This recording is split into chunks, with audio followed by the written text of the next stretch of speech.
Oh yeah, I use spiritual mind treatment to demonstrate. I have 3 prayer partners. I do spiritual mind treatment with and for a prayer partner 3 days out of every week. And I have a Sangha in which I do spiritual mind treatment, where sometimes the spiritual mind treatment is so amazing, I wonder that we're not levitating off the chairs. I mean, I'm serious. And spiritual mind treatment is not only for demonstrating and manifesting and healing and changing conditions, but with the active practice, these first 2 steps will utterly change the DNA of your mind about the nature of reality and who it is you are. I'm so glad you joined us today. That makes you a part of CSLDallas, and we love that our community continues to grow. And we also love to give great spiritual content. And a way that you can participate in our community is financially give to it. It's easy to do so. Go to CSLDallas.org and hit the give button. Or you can set up a text giving mechanism at 972-954-4404, a safe and secure way to send us money whenever you watch a great message like this. So thanks for giving, and buckle up, because here comes the spiritual content. Spiritual mind treatment is our form of prayer, and it is moving into that space, right? Into that space where we know the truth about who we are. We know the truth about who the universe is and what God is, but it's more than just knowing. It is having that experience that life is here, and all of it's here, and everything is present here, and everything we need is here, and everywhere we're going, and all that we desire is already here. And when we feel and sense and experience a piece of music and a piece of poetry and from Rumi, or a piece of scripture, or these moments, right, that move us into that experience, it's so profound. But we can move ourselves into that experience. We don't actually have to wait for somebody to sing it to us. And we don't have to actually look at somebody else's words. And we actually can learn how to have that experience ourselves. We can deliberately, in a disciplined manner, move ourselves into that experience. And we can confront the idea that, yes, actually it's already here now, even though it doesn't appear to be here yet. Right? That's the promise, is that it is actually already here. So for me, really beginning to move into this deepening in spiritual mind treatment, really, I could not get there through the religious avenue. And so we're going to talk about spiritual mind treatment, setting your prayer on fire from a quantum physics point of view, using spooky entanglement as our platform. I love that, spooky entanglement. It's actually a translation from a German phrase that Albert Einstein used, spooky entanglement. So we talk about prayer. This month is about setting your prayer on fire. And actually what we do is spiritual mind treatment. It's our form of affirmative prayer. And it has a specific name, spiritual mind treatment. And Ernest Holmes and the science of mind, part of the impetus for all of this is he was fundamentally interested in the question, why are some prayers answered and not others? Because all spiritual traditions have some form of prayer, some form of being in relationship with the infinite reality, and yet some people seem to have miracles and other people don't. And in the study of all of this, his answer to that is people's prayers are answered based on their belief, the measure of their belief. If they believe their prayer will be answered, it is answered. And if there's uncertainty around that, then there's uncertainty in the answer. So how do we develop belief? How do we develop faith in the fact that we can, in fact, engage in something that changes conditions, shifts the universe, heals, has a miraculous effect on our lives? What is it that we need to understand? What is it that we need to believe in? What is it that moves in a prayer that's answered. Part of his answer is, it depends on whether or not we believe in our understanding of the nature of reality. Whether or not we believe in our understanding of the nature of reality. Not just what we learned, not just what we were taught in Sunday school, not just what we heard other people say, or that we read somewhere. Oh, this is what's true about God and the world and us, but actually believed in the nature of reality as we understood it. So in the science of mind, we spend an enormous amount of time learning the theory about the nature of reality, because this gives us a firm place to stand on when we do our spiritual work, when we do our spiritual mind treatment. And it's kind of like what's happening in science, in quantum physics. We're getting a new place to stand, a new understanding of the nature of reality, right? It used to be Newtonian physics was the way we understood how life unfolded. And now there's this whole new set of rules at the microscopic, at the subatomic level that seem to be diametrically opposed and very different than what our senses tell us and the rules that seem to apply on the normal physical level of reality. And for scientists, this is very confusing. You can't actually have two sets of laws. Yeah. So this unearthing of the quantum field is providing an entirely different idea about the nature of reality. And that is what we are going to explore in these, as we talk all month about spiritual mind treatment. And as Dana and Raven talked about, right, we teach prosperity principles, we teach ways of manifesting, and spiritual mind treatment is our primary methodology for demonstrating, for manifesting. There's lots of other tools and techniques, but spiritual mind treatment is our primary methodology, because it shifts everything. So, spooky entanglement. Spooky entanglement is the idea, or it's actually started out as a mathematical theory that was proven, that was explored in quantum physics, that there are certain quarks, certain subatomic particles that are so related to each other that no matter how far apart they are, if you seek to measure one or change the spin on one, the other one instantaneously, automatically does the reverse without any apparent communication. Not even the speed of light. Instantaneous. What you do to one instantaneously affects the other. Now, originally, this was mathematical proofs that came out as they started working with quantum mechanics, and Einstein says, no. Einstein did not appreciate this part of his own theory. He thought it was weird, it was unlawful, couldn't possibly be true or make sense, which is why he said, oh, this spooky entanglement thing that you guys are talking about, no.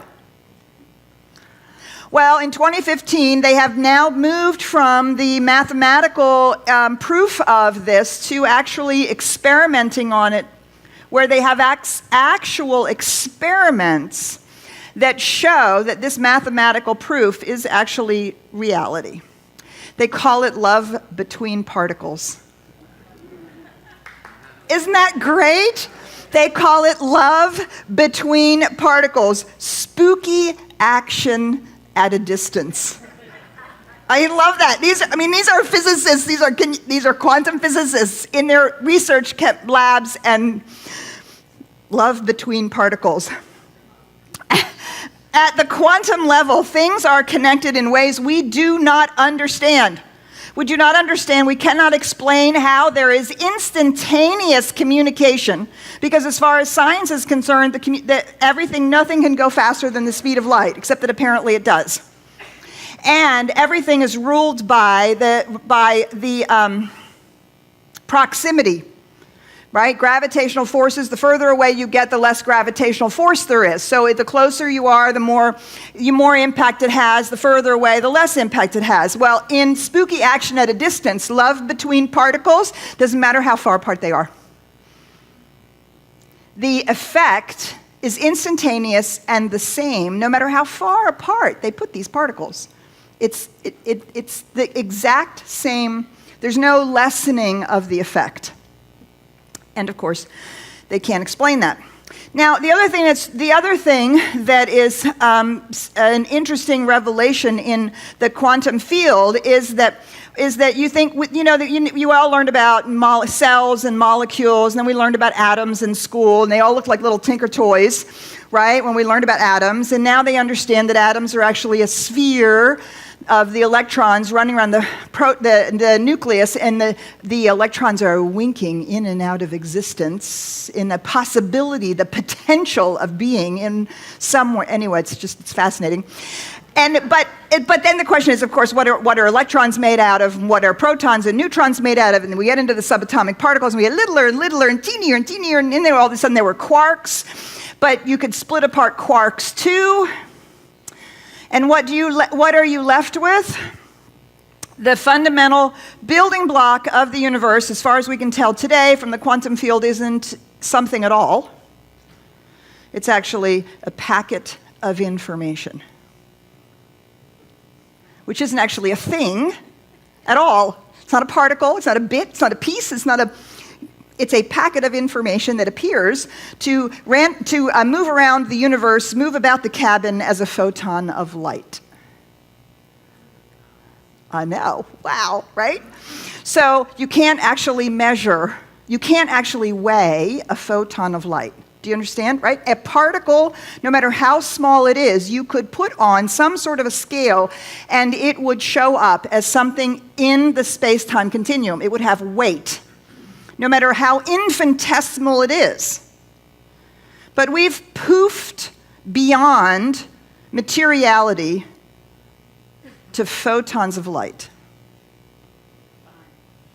Finally, right? The mystics have been waiting for us for a really long time. So when we talk about our spiritual mind treatment, spiritual mind treatment begins with the nature of reality. What do we understand about the nature of reality? Is it really this? You're over there, I'm over here. The floor is hard. There isn't anything I can do about it. Circumstances happen. The rains come and stuff happens. And it's all kind of bits and pieces that are just randomly tossed around. Right, and we know that this is not true. We, at least intellectually, understand that this is not true. But what spiritual mind treatment does for us is it creates new packets of information for the law to work with. Spiritual mind treatment makes new packets of information for the law to work with. We're literally creating photons of light, rearranging the universe at the level of packets of information. It creates new synaptic wiring in the brain. It creates new subconscious beliefs. It creates a new alignment with reality, and it creates a new alignment of the inner and outer divine presence and power. That whole spooky entanglement thing, something is happening here, affects that out there instantaneously, no matter how far away or how far apart it is, and vice versa.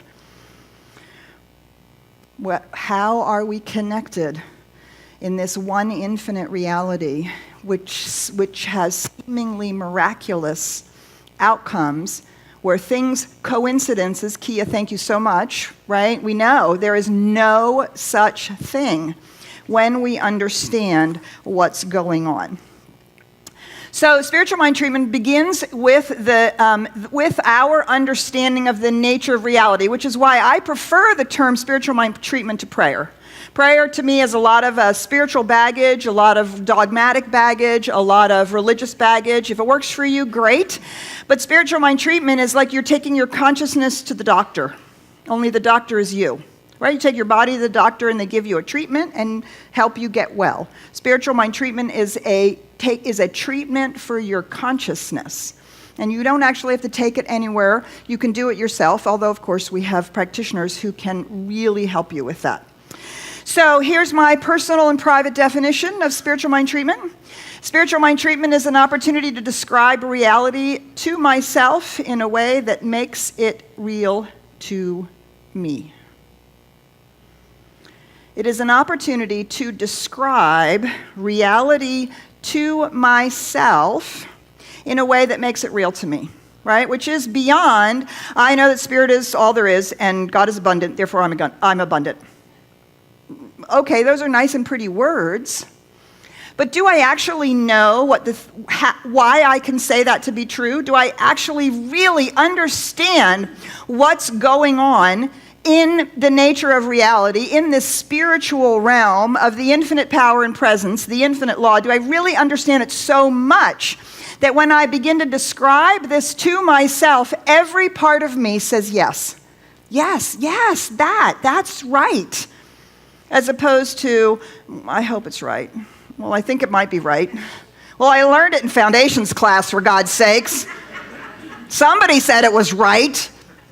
Do you see? The spiritual mind treatment moves us out of the intellectual understanding of our theology and philosophy into a lived experience of the nature of reality.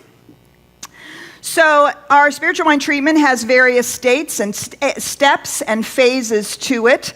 We think of these as a ladder to the shift in consciousness, as opposed to rules which we blindly follow. But our spiritual mind treatment starts with recognition. It starts with recognition. Recognition strikes the match. It is our come from place. Spiritual mind treatment starts with where do we stand philosophically, theoretically, theologically. Where do we stand? What do we not just know, but believe is true about infinite reality? The shorthand for that is, what do I know to be true about God? I often try to release the language of God and prayer because, as I said, it has connotations and images and metaphors that go with it. And we want to develop a new understanding about the nature of reality and spirituality. So when we start with recognition, the thing that strikes the match, that starts the shift in consciousness, is the recognition of our come from place. And I don't mean like, where did we come from, like a creator or heaven or God or anything like that. I mean, what's our come from place? Do I come from being a victim? Do I come from it's always done to me? Do I come from knowing that I'm the divine reality? Do I come from being an individualized expression? Do I come from a psychological understanding? Do you see what I'm saying? The come from place is the sum total of beliefs that I have from which I then operate in my life. And the recognition step of spiritual mind treatment helps, invites us and reminds us. Let me restate that. The recognition statement of spiritual mind treatment invites us to remember what our spiritual come from place is, especially when we're not feeling it, especially when we're not experiencing it, especially when it doesn't look like that in our life. We move into this state, into this step, to remember, to recognize. So recognition is recognizing my understanding of the nature of infinite and universal reality. I want to recognize both the presence, the loving arms around me that Lainey so beautifully sung about, right? And the power. I want to recognize that infinite life, and I want to describe that infinite life to myself in some form or fashion that makes it real to me, that's not just words, but makes it real to me. This is why, as Raven and Dana both said, our classes are so important. You must begin to have a new idea about God and life and the universe and reality. And this is fundamentally what we do in our classes. At some point, the truth is, it doesn't matter what the class is called. Take it, because it's going to continually unfold a deepening in our understanding of what is going on, and what's going on. So our nature, the understanding of our nature of infinite reality is cultivated. This is why meditation is so important. In our meditation practice, we experience the infinite, right? What we want to do is we start with the words, but the words are only the finger pointing at the moon. We don't want to get lost with the finger, with the words. We have to move to the experience of it. Meditation is one place where we begin to experience the nature of infinite reality. We sit in the stillness, and we begin to discover it's nearer than the air. It's in our very breath. And it's here, and it's there, and it's everywhere. This is why contemplation, the practice of contemplation, is so important. Because we contemplate things like infinite. We contemplate things like universal and individual, one and the same. What in the world does that mean? Not just what does that mean, I can't even wrap my mind around it intellectually, but what if that were true? What does that mean? How do I experience that? Right, so all the tools and methodologies and techniques that we use, that we teach, are all in service to making these moments in our spiritual mind treatment real to us. And so that our theory about metaphysics and new thought is real to us and not just something that we like to talk about. So, in our fabulous book, John Waterhouse, he writes this. This is in recognition. What are we recognizing? The nature of the infinite universal reality. Shorthand, God. Imagine for a moment that you are the creator of the universe back at the beginning of time. How would you go about creating? Well, you certainly could create something outside of yourself, which you would then be able to observe. Having an observable creation, you could interact with it, manipulate it, you could be pleased with it or displeased with it, you could preserve it or you could destroy it. This perception of the creative process is easy to understand and accept because it reflects upon our own human nature. We talked about this in the Science of Mind class this morning. It is how many people believe life in the physical form has come to exist. Yet it is based on a very limited anthropomorphic perception of God that falls far short of recognizing the true essence of divinity.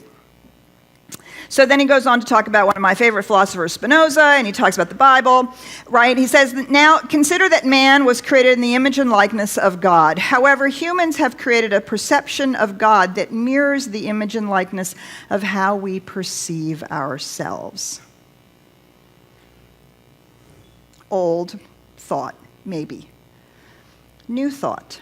Now, consider the idea that you are pure consciousness and have within you the unlimited potential to create in whatever way you choose. Remember, we're talking about the nature of infinite reality. We're doing a thought experiment. Consider that you are pure consciousness and have within you the unlimited potential to create in whatever way you choose. Wouldn't you choose to create in such a way that every expression was yours to express and every experience was yours to experience? Haven't you ever wanted to be a bird or a cloud or a dolphin or some other expression of life so you could experience just how glorious that life form must be? Consider how natural and reasonable this feels in relating to the creation of all life. A universe created within spirit would be a universe in which everything had intelligence and which everything experienced and expressed the divine by means of its very existence. This is what spirit does. This is what spirit is.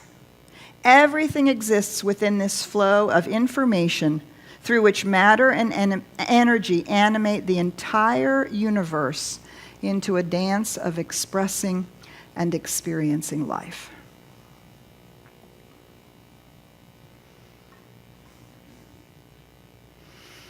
In our spiritual mind treatment, in the recognition step, we seek to make this idea a felt, lived, real experience. And sure, we can start out with words. You bet. We start out with the intellectual understanding. We start out with phrases that we've captured from things we've read, things that people have said, and we begin to work with it. I use a lot of nature imagery in this step of treatment when I start in treatment, because if I can see it in nature, then I can see that the quality that I'm seeking or missing exists somewhere. Do you see? I'm not just hoping that the life is abundant.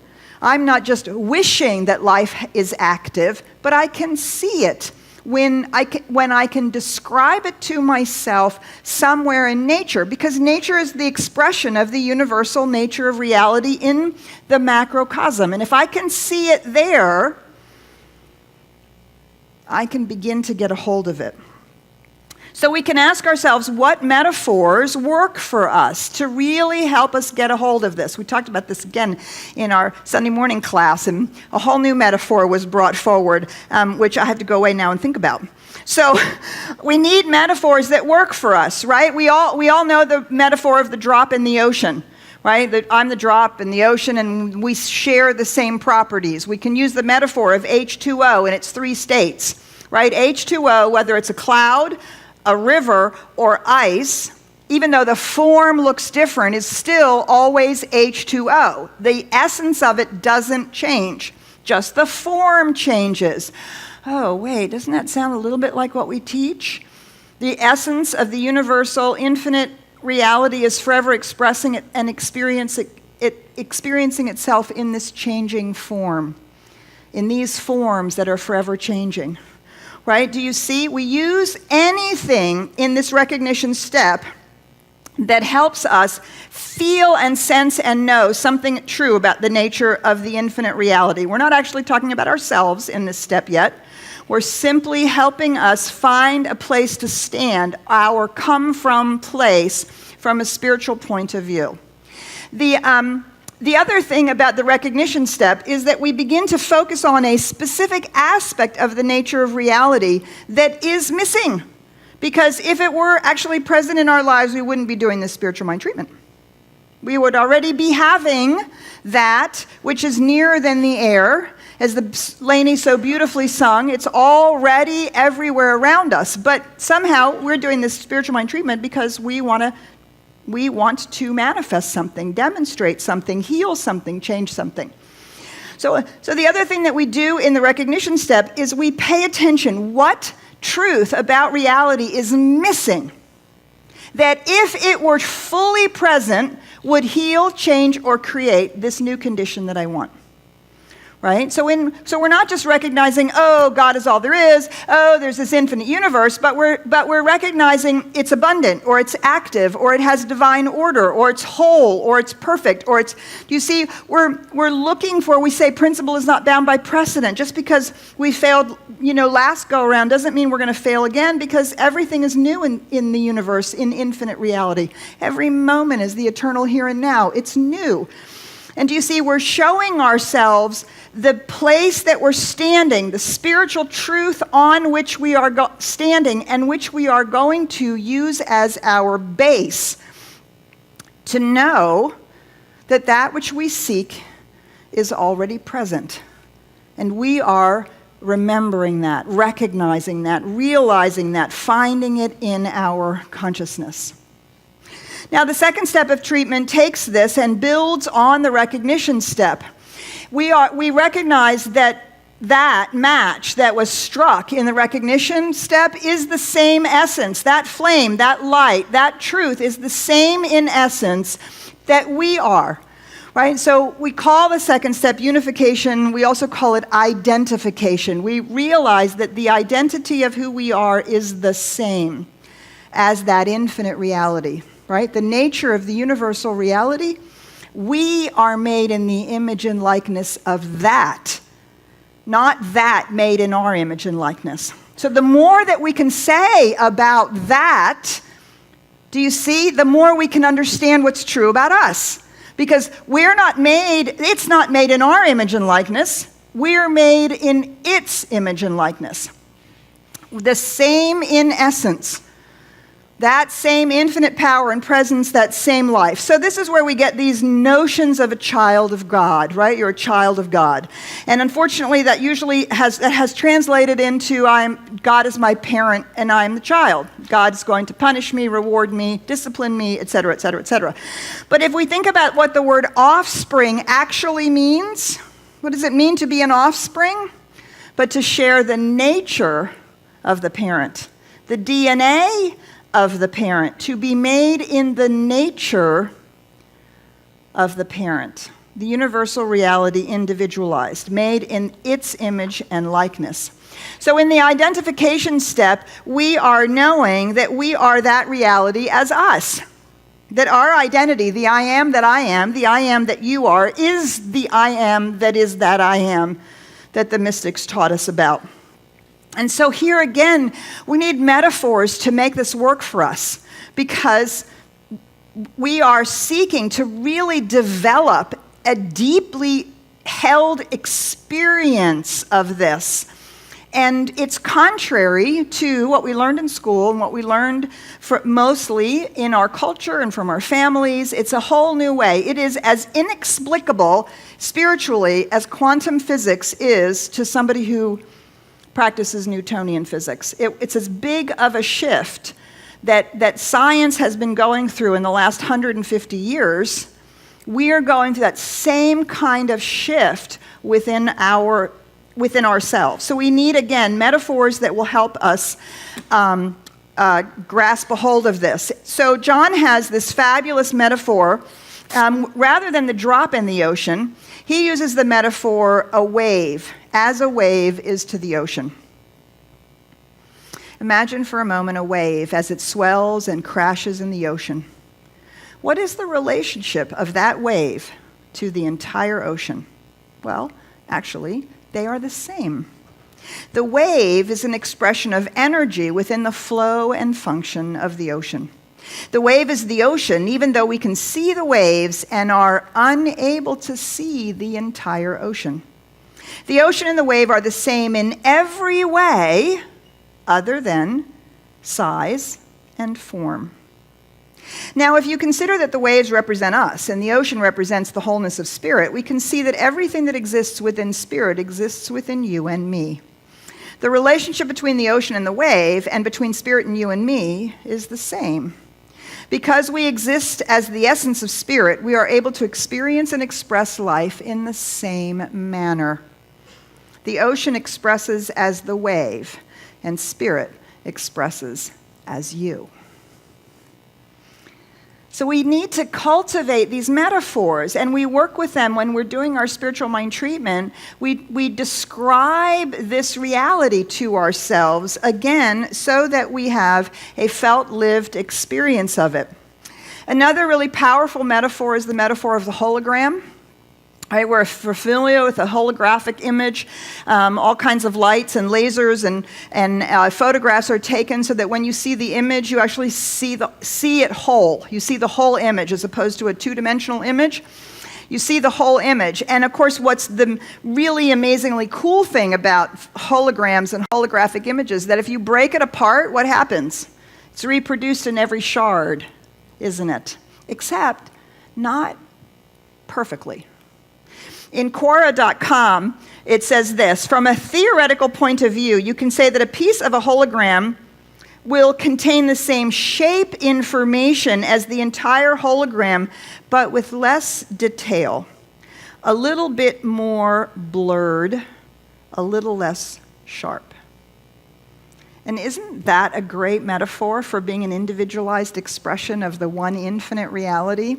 A little blurred, a little less sharp, right? Because we have the human condition, and we have the limitation of being made or being expressing in the human condition and the human form. We're not the whole image. We're not. But it's all of us. We're that shard of the hologram, and all of it is recreated in us. Maybe not in its entirety from the perfection of the universe, but still there. I am not all of God, but God is all that I am. As the infinite expression, I can never be all of the infinite reality, but infinite reality is all that I am. So spiritual mind treatment, the felt lived experience of spiritual truth to create a mold or direction for the law to create and manifest. This is what we are up to. This is why we take classes. We're at the end of our classes for this fall, but I know for this year we're finishing up classes, but I know come spring every single one of you is going to be in a class. This is why we take them, and they're so important. We release all of our false identification with the human condition. We release our sense of separation as being an individual. We release the seduction of reality and the solidity and permanence of the space-time continuum so we can move at that quantum level. We can move at the deep, mystical, spiritual level of life. And my experience personally is that that's what spiritual mind treatment does for me. Oh yeah, I use spiritual mind treatment to demonstrate. I have 3 prayer partners. I do spiritual mind treatment with and for a prayer partner 3 days out of every week. And I have a Sangha in which I do spiritual mind treatment, where sometimes the spiritual mind treatment is so amazing. It's hard. I wonder that we're not levitating off the chairs. I mean, I'm serious. And spiritual mind treatment is not only for demonstrating and manifesting and healing and changing conditions, but with the active practice, these first 2 steps will utterly change the DNA of your mind about the nature of reality and who it is you are. And a lifetime of spiritual mind treatment will carve out a come-from place that is unshakable in the face of adversity or challenge, that gives you a place to stand over and over and over again. Gives you that come-from place, right? So spiritual mind treatment is actually for the purpose of demonstrating something, no question about it, healing, changing a condition. But the lifetime practice of spiritual mind treatment will utterly move you into an extraordinary depth of consciousness and an experience of reality. So we've talked about recognition and unification. Next week, we'll be talking about realization, and then we'll be bringing it home with thanksgiving and release. And so, so here's something I want you to take home. What I want you to take home is I want you to play with these statements. Recognition and unification statement. The recognition statement is spirit is. The unification statement is I am. They should actually be the same. Right? We don't say spirit is good, I am grateful. Right? Do you see the difference? Spirit is abundant, I'm abundant. The universe is healing, I am healing. Life is powerful, I am powerful. Universal power is ever available. I am ever using universal power. Love is the impulse. I am love in action. Do you see? So I want you to play with this, and you'll notice that I'm playing with different words as well. Not just God is, God is, God is, God is, but lots of potential baggage there.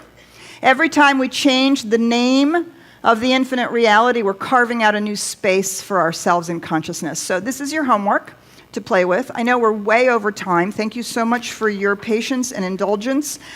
Take classes. Did I say that already? Yeah.